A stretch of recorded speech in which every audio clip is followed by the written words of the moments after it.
Hey guys, welcome into the Stinkin Truth podcast. Mark Schlereth alongside Mike Evans. Thank you for subscribing. Thank you for downloading. Share with all your friends. Do whatever it is you do. Mike, how are you, buddy? I'm doing great. Yeah. Can't wait. Another big weekend of football Sure. coming up, highlighted by a matchup that we've all been looking forward to all season long, that NFC rematch. Presumably, San Francisco will have a regular quarterback for the entire game for this one. But San Francisco and Philadelphia, and I know I give you a lot of grief about your admiration for San Francisco. Right. But I can't help but notice this game being played in Philadelphia, and yet the wise guys, the odds makers, have San Francisco a 3-point favorite. I guess that tells you something. Yeah, you know, I was doing something with a buddy of mine the other day, and they said, well, just yesterday, and they were like, in a different city or whatever. I was doing a radio show, and they were asking me about that game, and I was like, hey, something to me. And I've said this, something to me feels like people aren't quite sure. Yeah, they beat Buffalo. Yeah, they've had big games. Yeah, that Philadelphia. But something's not quite there. And he goes, well, what do you think the spread is? And, you know, I know you get kind of the spread stuff goes. You get 3 points for being a home team, essentially, right? That's kind of how it works. And I said, well, I'm going to say that the wise guys like San Fran. So I'm going to say Philly plus 2.5 was my prediction for the spread. And he goes, no, it's San Francisco minus 3. Yeah. You thought minus 2.5. Or no, did you think Philadelphia would be favored? I thought Philadelphia would be favored by 2.5, meaning they take away the... Geez, you just don't know lines, do you? No, I don't. I don't know. Yeah, no, I don't know lines, which really goes to show you the fact that I am kicking your ass in the picks... By a half a game. Relax. That's still key, Mr. I know the spread. Well, so I know plus and minus. So Philadelphia, don't pay no attention to that.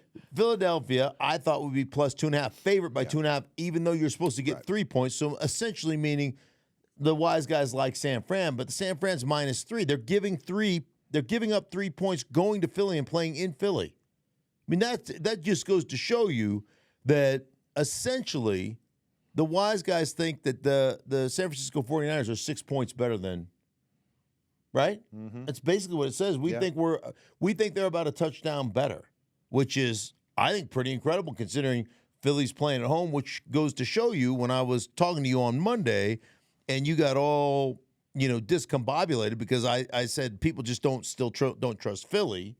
You know, and you wanted to make it about me against Philly fans and all that stuff because you love that controversy. And when I get on, X and start going at it with fans, you like that.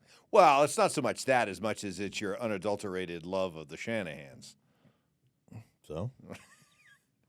I get it. Mike Shanahan, I admire you for your loyalty to Mike Shanahan. I know he's meant a lot to your career. But what do you think then?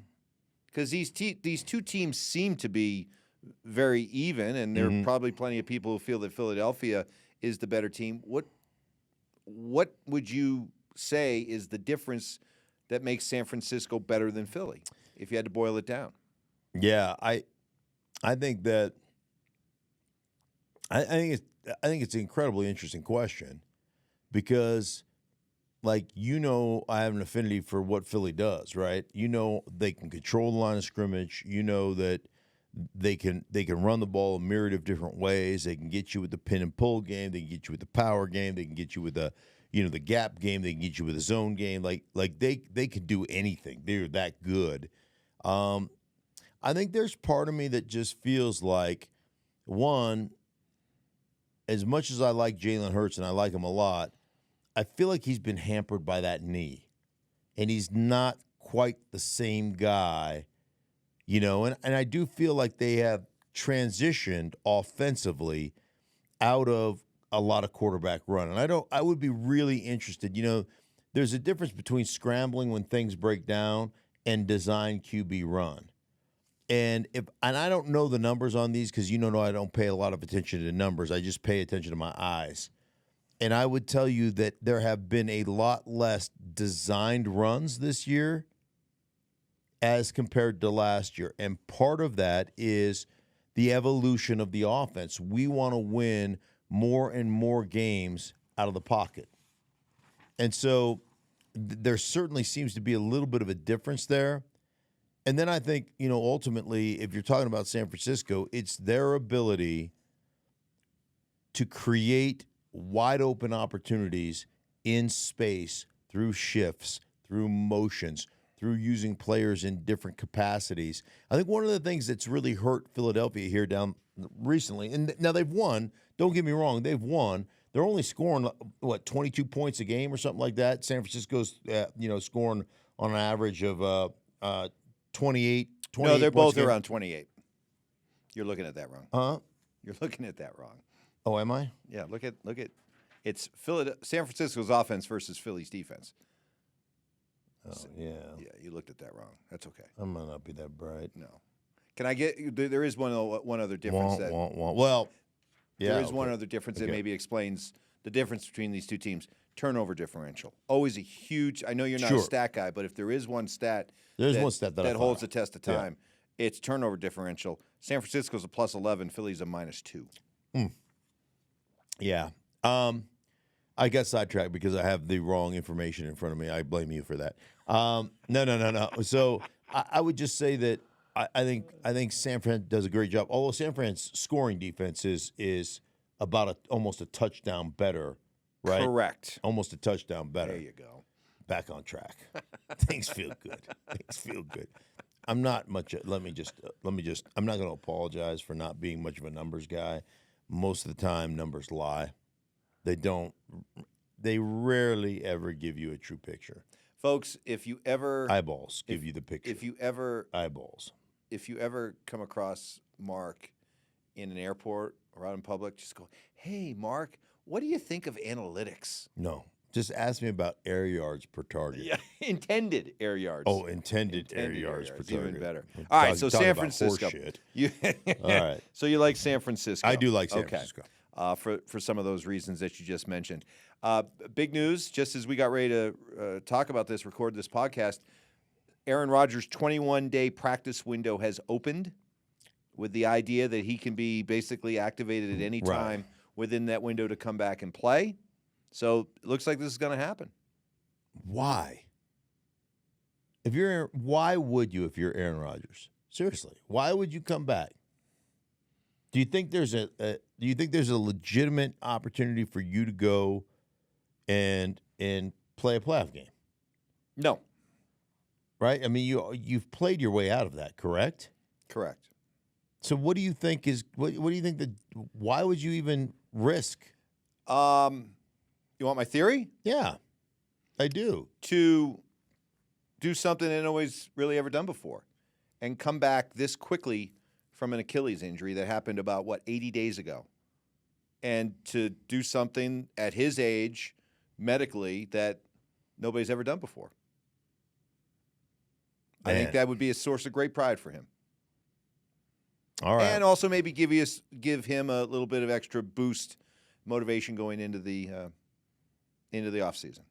And one other theory I'll give you, and this was suggested in a story in The Athletic, that this whole coaching staff owes Aaron Rodgers a huge debt of gratitude, because otherwise Robert Saleh, coaching staff, Nathaniel Hackett would be blown out, but Aaron Rodgers represents a lifeline for these guys because he wants them there, and him coming back to play for these guys might help their case even more. Those are just my theories. Feel free to pick them apart if you'd like. No, what do you think? No, I mean, I think it made sense to me if you still had a shot at making a playoff run.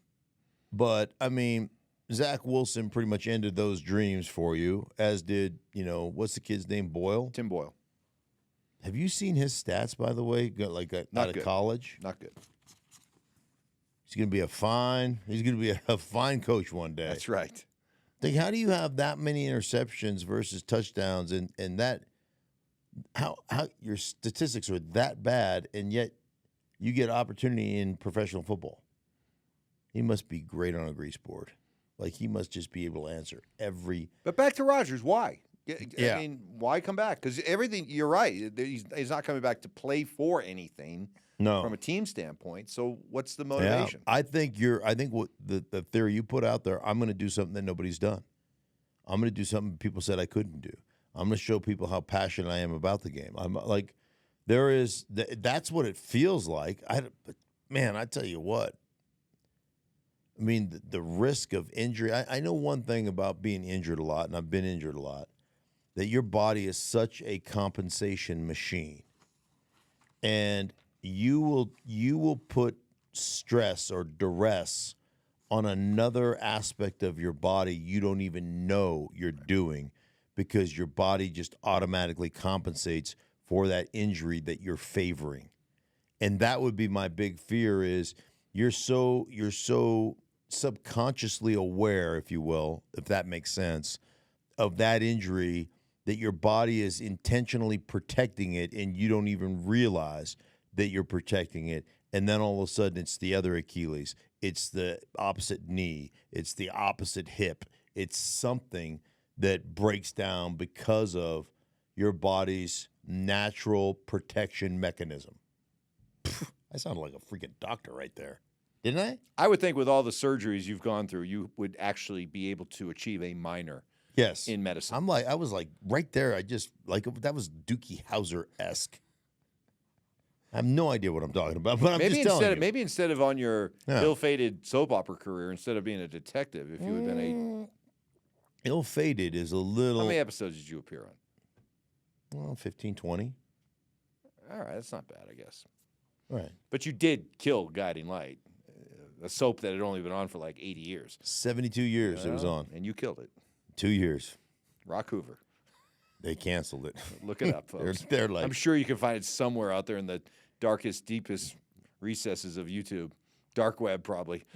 Dark web. that was the Guiding Light After Dark.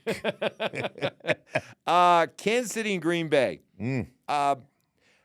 If I'm a Chiefs fan, I'm thinking about home field right now. That's my motivation. You're 8-3.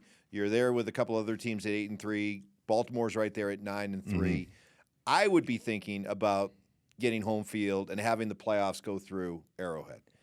As a player, take me inside the player's mindset. You still got 6 games left. Are you able to use that as a rallying cry, or are you still kind of in the dog days of the season? Well, I think it's one of those things that, like, you always put goals out there.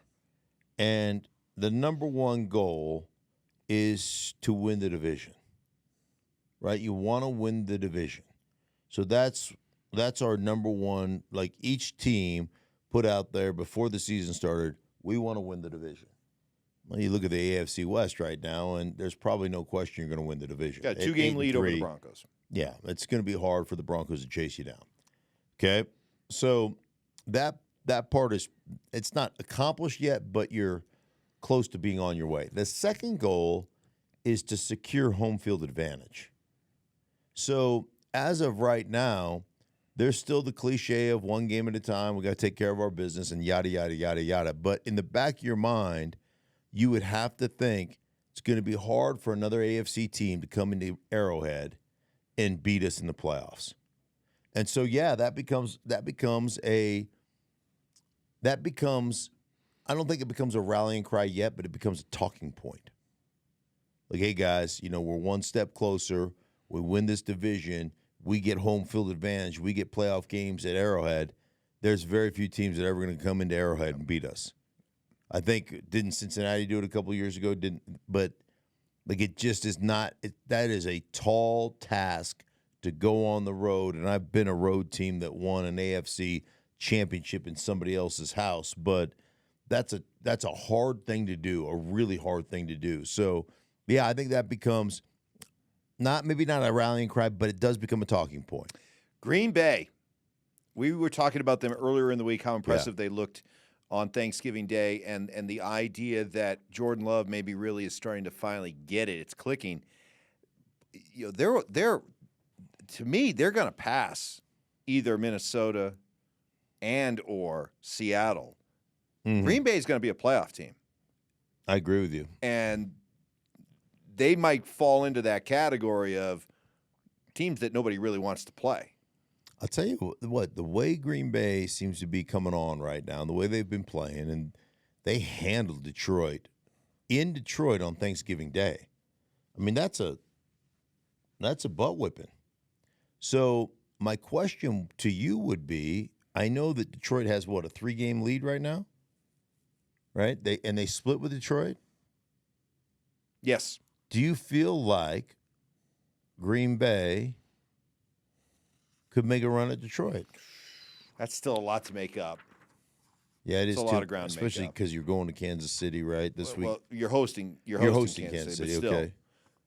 Again, I was wrong, but do you have to beat Kansas City to be a playoff team? You got to not to be a playoff team, but you have to beat Kansas City. I'm with you. I think because after, by the way, just to finish out, because after this they go to the Giants. This is Green Bay, to the Giants, home against Tampa, at Carolina, at Minnesota, home against Chicago. So it'd be nice. It'd be a great feather in their cap to beat Kansas City, but it doesn't feel like it's necessarily one they have to win. I think Kansas City's tough, but the Giants, are a bad team. Tampa's a bad team. The Carolina Panthers are an awful team. Minnesota, Week 17 is. I mean, they seem to be falling apart, right? And then you got the Chicago Bears. So yeah, I mean that they could win of those 6 games, Mike. You could easily see them being 5-1. And if they go 5-1, they're certainly in the playoffs. Yeah. Certainly. And are they going to catch Detroit? Probably not. But they certainly have a chance to be a play. I think they'll make the playoffs. And I think they'll usurp, Minnesota. I mean, you're Minnesota, you can't score 10 points against the Chicago Bears at home and lose a Monday Night Football game in which, you let 4 field goals beat you. That can't be the case. So clock striking midnight for Joshua Dobbs. We kind of figured it would happen. Is it happening? Yeah, I think I think that eventually even those times when you have these 3 games out of body experiences, it's like, no offense to Fitzpatrick, because I love Fitzpatrick, but Ryan Fitzpatrick would go through a game like 3 games in a row where he had 450 yards passing, and he was like, oh my God. And then, 3 weeks in a row where he throws 4 picks, it just is one of those. Yeah. Eventually, what is that where you fall to the mean or regress to the mean? Regress. Sure regress? We had this discussion a few weeks ago. I think it's regress to the mean.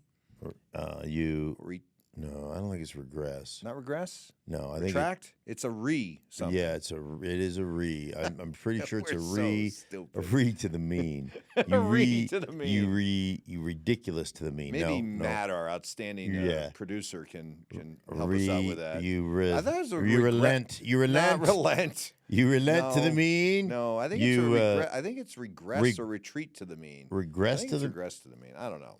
Matt, if you something goes to the mean, feel free to pop up here and somebody's going to the mean. Help out the 2 idiots right here. Yeah, right. Anyhow, you find your regress to the mean. Regress to the mean. I was. You were right off the bat. Yeah. It's that big giant head with all that information in it. So eventually you're gonna find the balance of kind of what you are and who you are and what you've always been. Speaking of Chicago, they're off this week, but Caleb Williams came out and said he was basically, this is kind of a tool bag comment, but he said, quote, he was a game time decision as to whether or not he's going to come out for the 2024 draft. I still think he'll come out. But if he does or if he doesn't, where are you at with Chicago? Chicago's going to have the top pick. Yeah. So let's just say for the sake of argument that Caleb Williams does come out. Mm-hmm. If you're Chicago, do you draft Caleb Williams or do you stay with Justin Fields? Well, based on everybody saying that Caleb Williams is a can't miss prospect. Although his stock did drop some. I'm sure.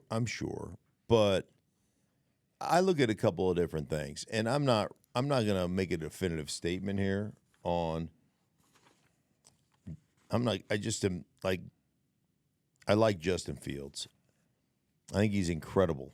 He's an incredible athlete. And in the game the other day, he was 27 to 37, something like that. And he ran it 12 times for a bunch of yards. And, you know, I mean, he's a dynamic playmaker. He's a kind of quote unquote offensive weapon.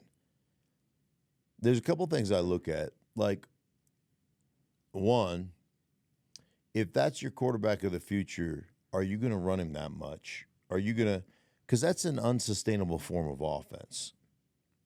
You just not – nobody is going to survive long term. And remember, he missed 4 games or 5 games, whatever it was, with his thumb got dislocated and got jammed into his – whatever this is, a thumb socket or whatever, you know? I mean, he just went down there and had like a little – it was like a little Lilliputian thumb. It was a little – Dr. Schlereth, everybody. Yeah, what do you call those? They're not. You Doctor, can't what say, is he suffering from? Lilliputian thumb. Lilliputian thumb. Because you can't nowadays. You I can't see it say, all the time. Yes, I've seen it once. I've seen it a million times. It's a tale as old as time. Short thumb. Yeah. So he had short thumb, and yes, he had short thumb.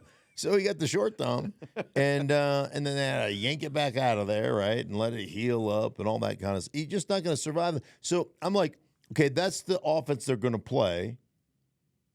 Like, what does that say about your willingness to think of him as your long-term quarterback? It's probably not. And then, again, and you know, piggyback off of something I heard around, I think Colin Cowherd said it, and dude, you got the ball, you got 4 extra possessions. The Chicago Bears turned over the Minnesota Vikings 4 times. And you were only able to generate 12 points in a win, and it is Matt Eberflus's first win in the division ever, but you kicked 4 field goals. You got the ball, you got 4 extra possessions, and you kicked 4 field goals. Dude, that doesn't feel like franchise quarterback stuff. It just doesn't.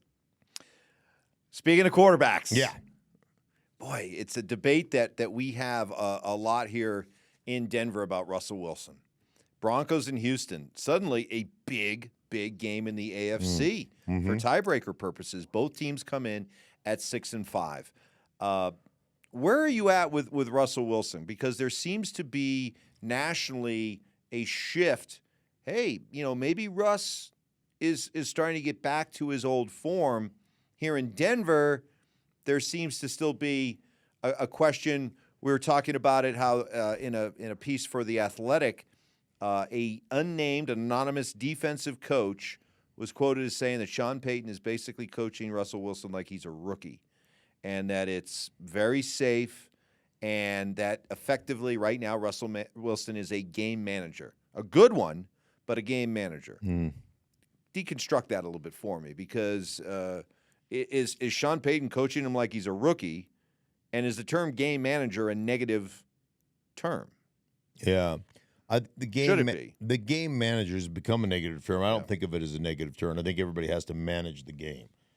I think the good ones do. And you know, when you have to make a play, you have the ability to make a play, but the majority of the time is, you know, you're reading through a progression, and if you get, you know, if you're going flat curl, for instance, if they take away the flat, they have leverage on the flat, throw the curl. It's like everybody wants to make it like, oh my God, you know, the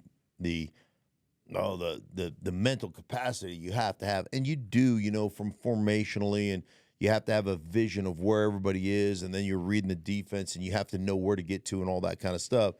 But the comment on he's coaching him like a rookie is ultimately, to me, it's how Russell has been successful all the years he was successful in Seattle. You know, read your front side progression 1 to 2, and if it's not open, pull the ball and go make something happen. And I defy anybody to show me over his years in Seattle where that's not the case. It's, hey, read these front 2 guys and then pull the ball, and the next thing you know, you got, you know, Tyler Lockett on an over route that you throw, and it's a big-time completion. You got, you know, DK Metcalf running down the sideline. You chuck one up 65 yards for a touchdown. It's kind of what, and if you look at what the Denver Broncos are doing right now, that's what they're doing. It's the quick swing pass. It's the 1-2 progression. It's the the screen, the bubble screen, and then hey man, when those things break down, or we need to play on 3rd down and 10, if those first 2 things aren't open, pull the ball, scramble around, we throw a lock route, or we throw whatever. So that's kind of the offense right now, and it is simplistic. But I would say this: it's why Sean Payton should be recognized as a Coach of the Year candidate, because you've taken what you can do and what you can do well, and you basically built your offense around that, and everything else has been just kind of eliminated. And so that to me is just, it's smart coaching. And I'll say this for Russell, man, like good for you. Good for you from the standpoint of unselfishly going, okay, this is what it's going to take for me to be successful. I'm not going to put up 230 yards or 250 yards or 300 yards passing. Like last week I think he had like 13 to 24, 25, something like that. And he had 134 yards passing. And there's got to be an unselfishness to go, you can't be sitting there going, I want to throw it, 60%, 70% of the time, and I want to. No, this is how we're going to win. So you're saying that Russell Wilson, in going to like 9 Pro Bowls, winning a Super Bowl, going to another Super Bowl, building basically a on track for Hall of Fame career, and kind of getting back onto that track this year, whether it's Seattle or Denver, it's been done with him being coached like a rookie all that time? Because understand that sounds like a negative connotation there. That, I mean, you think about how to coach a rookie quarterback, that you're really, you're treating him like a rookie. Yeah. And he needs to be treated like a rookie this deep into his career? Apparently, yeah. I mean, and that's not necessarily a bad thing. No, I mean, it's what it's. You say treat him like a rookie. I mean, you may not be treated like Tom Brady in a different fashion. Got treated like a rookie because Bill Belichick is always going to coach him hard. Was the offense more expansive? Yeah, it was more expansive. But this is what we need to do to win, and here we go. And there's a tried and true, proven kind of formula to that. Now, there will be some deep shots, but they'll be off of play pass with 7-man protections where Russ can get, 11 yards deep, and you're reading 2 guys. Again, how tough it is to play quarterback. Hey, man, if the safety plays low on the over route, throw the post. If he plays deep on the post, throw the over route. Oh, gosh, it's so confusing. How could anybody do it? Quarterbacks are so smart. They're not. But you know what I'm saying. Like, yeah, I know what you're saying. That offensive linemen are smarter than quarterbacks. Especially the left guards. Okay. Yeah. Okay. Way smart. I guess that's good if you're a Bronco fan to hear you say that Russ can be coached like a rookie. It's okay, but you'd think that after a career of taking like 100 level courses, that at some point you'd have to be able to graduate to a 400 level. I know you didn't take too many of those at Idaho, but try to work with me here. Mm-hmm. Imagine taking 400 level courses. Wouldn't you think at some point you got to be able to show you can do that? That you can't just get by all the time just taking 100 level courses? Again, I know you did, but this is a different thing. I think we collectively as fans, and I'm a fan, we like to make it a lot more difficult than it truly is. Okay.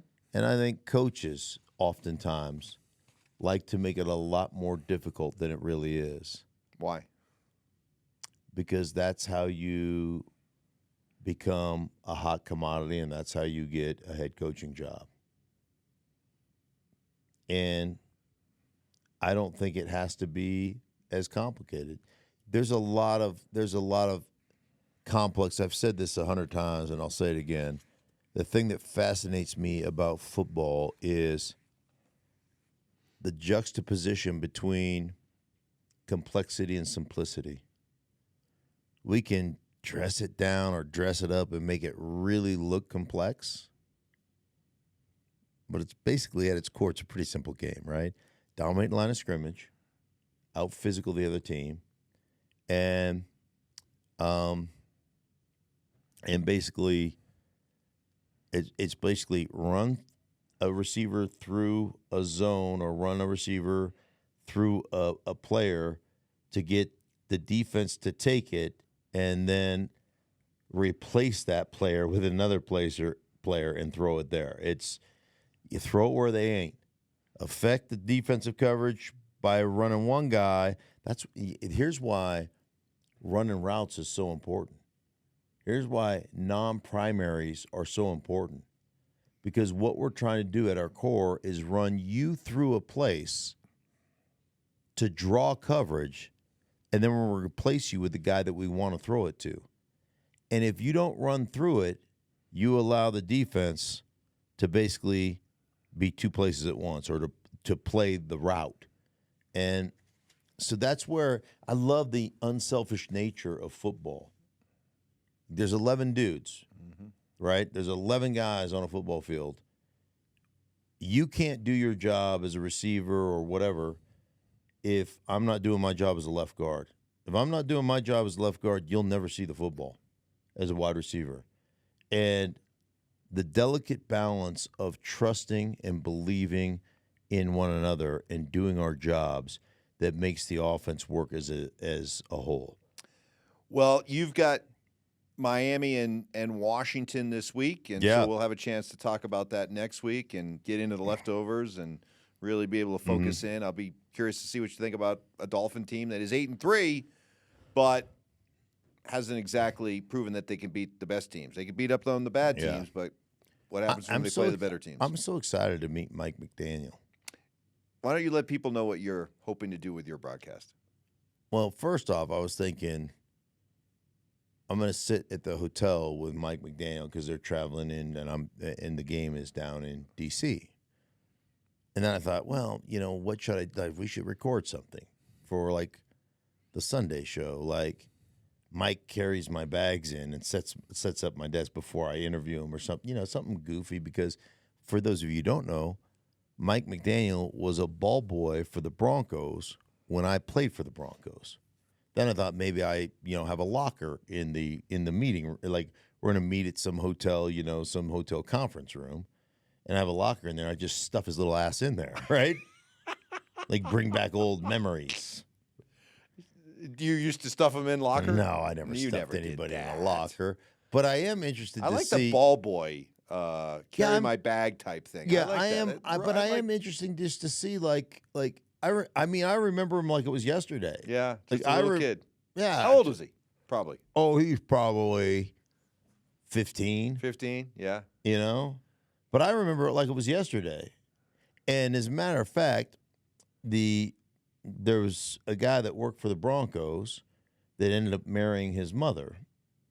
And that's kind of part of the connection. The whole story was he lost his hat. He would wear different hats so he'd get autographs. He lost his hat, and this particular individual came and brought him a hat because he was upset about and anyhow because he used to come to training camp from Greeley and it was it's just a cool. The whole story is a cool story, and I'm really interested in sitting down with him. He's a brilliant football dude, But he seems like he's one of those guys that would have fun with something like that. Oh, yeah, for sure. I hope it works. I'm just excited. I'm excited to kind of reminisce. Yeah. Yeah. That'll be good. I hope I was always nice to everybody. I'm sure you were a complete dick. Let's get to our picks, shall we? I was probably. I have that in me. Yeah, you know, healthy doses. Yeah. Healthy all right. Go ahead. You're picking first. I'm going first. I think this is 2 weeks in a row you've gone first. Well, I'm pretty sure. Wait until you want to talk about me being sure. the bigger person. Watch this. I'm going to take Tampa Bay -5 over Carolina. So you're not nervous about the new coach bounce? No new coach bounce there for Carolina. Well, I think that's a mistake. Jacksonville -8 against Cincinnati. Poor Monday Night Football. That looked like a fun one. And it's a big number. That's a big number. And then I'm going to take the Rams, who are a 3.5-point favorite at home over Cleveland. I wanted to take a particular game, but I didn't want to break your soul and have people see. Oh, you were going to take Philly? I was going to take San Francisco and But you hate the Shanahans. No, I was going to do it just to torment you and take away your boo game. But I gave you your whoopee game, so take it and run with it. All right. Well, I'm going to go Dallas -9 over Seattle. Okay. In Dallas. I'm going to go Pittsburgh over Arizona -5.5. Pittsburgh has gotten that new coach bump a little bit. First time they've been over 400 yards on offense in it was 58 games or something crazy. And then I am going to go ahead and stick with San Francisco. Of course you are. Until it doesn't work out for me. San Francisco -3. You'd have been so mad if I took San Francisco. No. That's my team. No, I would have gone against you. No, you wouldn't have. No way you would have gone against the Shanahans. No way. I knew you weren't going to pick the You'd never Shanahans. go. You've always hated the Shanahans. You'd never I don't go. know what Mike did to you while you were covering Mike. What did he do? You'd never go against the family. What did you do? You'd Let's never go pretend against this the is a family. doll. Point on the doll where the bad man hurt you. Okay, right there in that area, huh? All right, for everybody involved in the Stinky Truth podcast. I love Mike Shanahan. For me, for Mike, for the Mike doll. We thank you so much for watching and appreciate you guys sharing and appreciate you guys subscribing and doing all that thing. Shoot us a question. We'll try to answer some of those along the way as well. For everybody involved, thank you so much. We'll be back with you to wrap up Week 13 at the beginning of next week. Hey, for everybody involved in the Stinky Truth, we thank you so much. Thank you for watching. If you enjoyed the video, please make sure you don't forget to give us a thumbs up. Subscribe to our channel for more content just like this. If you want to see more of our videos, you can also be sure to check out our playlist. Let us know exactly what you think in the comments below.